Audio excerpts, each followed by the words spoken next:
Oi gente, tudo bem? Tô aqui para mais um vídeo, vou falar um pouquinho sobre esse livro, que eu terminei de ler agora, A Morte é um Dia que Vale a Pena Viver, da Ana Cláudia Quintana Arantes. O livro ele fala, né, sobre a morte, sobre a vida, ele traz várias reflexões e mais uma vez eu vou recomendar a leitura dele. Eu tô com algumas anotações aqui, então eu vou ler um pouquinho das anotações e vou fazendo meus comentários.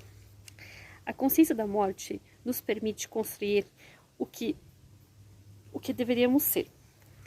As pessoas precisam compreender que elas não são eternas e parar de se distanciar do belo, do bom e do verdadeiro, se distanciar da própria essência.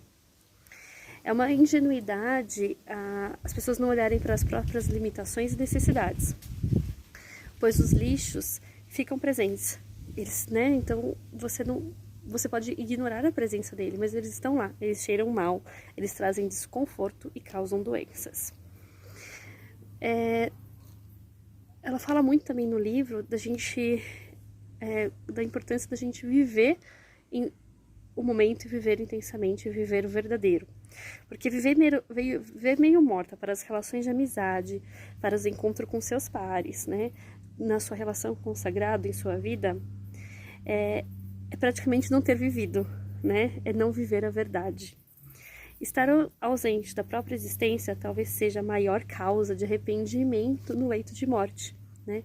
Então, o que ela diz é que a maior causa de arrependimento que ela, né, percebeu durante os anos que ela trabalha como médica no cuidado paliativo é o arrependimento de não ter vivido de forma inteira, né? Não ter a conexão consigo mesmo, conexão com a natureza, conexão com o outro, conexão com o mundo à sua volta e com o que considera sagrado. Antes de tudo, exige um estado de presença. Então, as pessoas, para elas poderem viver o todo, elas precisam do estado de presença. Precisamos saber da importância verdadeira de cada momento, pois assim teremos condição de entender cada escolha. A transformação começa no momento em que percebemos que somos capazes de estar presentes. A saúde e o curar fazem sentido quando a pessoa entende que pode ter experiências plenas de sentido em sua vida. Então é super importante a pessoa realmente saber sobre a sua vida, sobre a essência, sobre a importância do estar, porque não adianta a gente curar uma doença se a gente não entender o porquê, né? Quais são os reflexos de tudo isso. O tratamento mais curativo que existe é a expressão honesta do que sentimos. Quando não demonstramos ou reconhecemos nossos sentimentos, mesmo aqueles ruins, gera-se resíduos tóxicos que não damos conta de lidar. Inimigos não são de todo ruim, porque é por meio deles que encontramos força e coragem para superar obstáculos, assim como momentos difíceis na vida. São nesses momentos mais difíceis que a gente percebe quão forte nós somos e realmente a gente consegue encontrar uma força muito maior na vida. Porque os inimigos e esses momentos nos exigem o melhor, assim como as situações de conflito, pois podem ser uma grande fonte de transformação. O impulso para descobrirmos a potência que temos dentro de nós.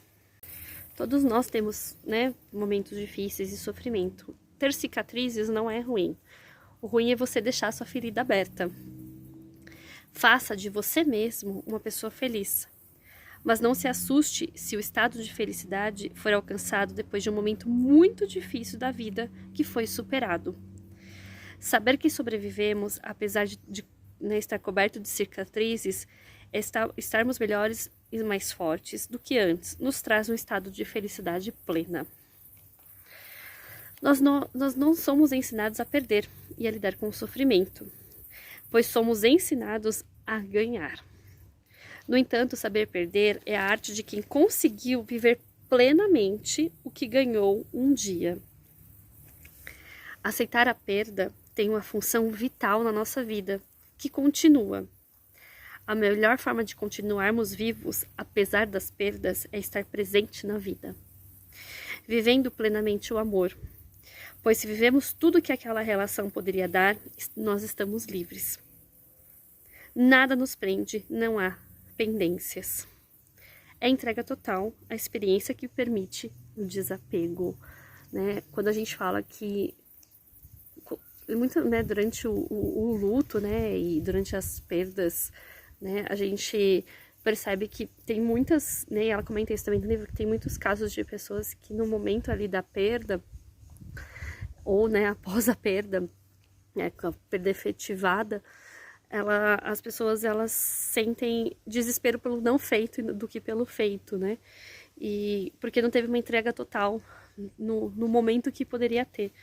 Então é super importante aqui não deixar pendências, né, realmente viver plenamente o momento, né, ter entrega total, porque quando você tem entrega total, o desapego é uma coisa que ela é mais fácil de acontecer e o momento do luto também ele é vivido de outra forma. Seguimos o caminho levando o que aprendemos. A busca pelo controle impede a experiência de entrega. Conseguimos lidar bem com a morte e as perdas do dia a dia. Ela fala bastante no livro de perdas, não só de perdas de pessoas amadas, de entes queridos, de familiares, de amigos. Ela fala também de perda do trabalho, né? Então ela traz perda do trabalho, perda do relacionamento, perdas em geral, né? Então a gente consegue lidar bem com essas perdas no dia que paramos de viver felizes somente no futuro. A expectativa de perda se torna menos dolorosa se ao longo de todo o processo a gente se entrega, a gente se transforma. E se a gente tiver a oportunidade de transformar o outro, né? O que é importante, nada é definitivo, exceto as experiências já vividas.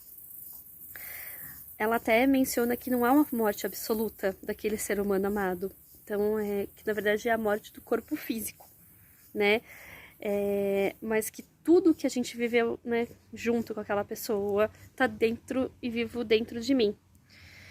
O que acontece é que a pessoa se torna invisível e que você não vai criar novas memórias do futuro, né? Um futuro compartilhado.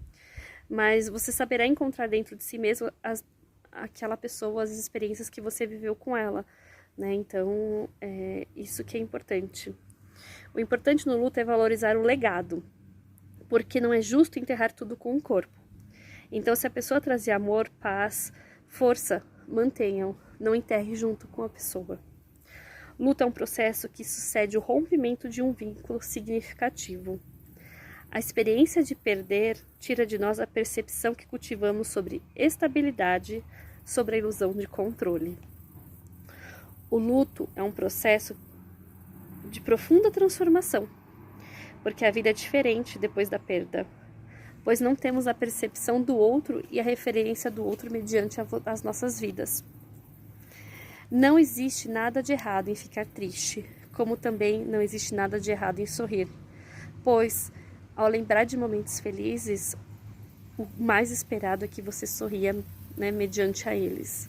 Então, o livro em si, ele fala muito da vida, da morte, do luto e como que a gente pode trazer todo esse conhecimento para o nosso dia a dia, né, como pessoas, seres humanos, né, que têm relações afetivas, mas também ele traz uma visão aí para todo o profissional de saúde e como ele deveria lidar com essa situação, né, mediante a seus pacientes e os seus familiares, como que pode fazer desse momento do luto, esse momento da morte, esse momento, né, prévio também, né, a morte ser um pouco mais leve e trazer realmente a vida neste momento. Então tem um trecho aqui que ela fala: para estar ao lado de alguém que está morrendo, precisamos saber como ajudar a pessoa a viver até o dia em que a morte dela chegar. Apesar de muitos escolherem viver de um jeito morto, todos têm o direito de morrer vivos. Quando chegar a minha vez, quero terminar a minha vida de um jeito bom. Quero estar viva neste dia. Então fica aí a reflexão e um super resumo do livro aí, que eu indico para vocês. A morte é um dia que vale a pena viver. Espero que vocês tenham gostado, gente. Até mais!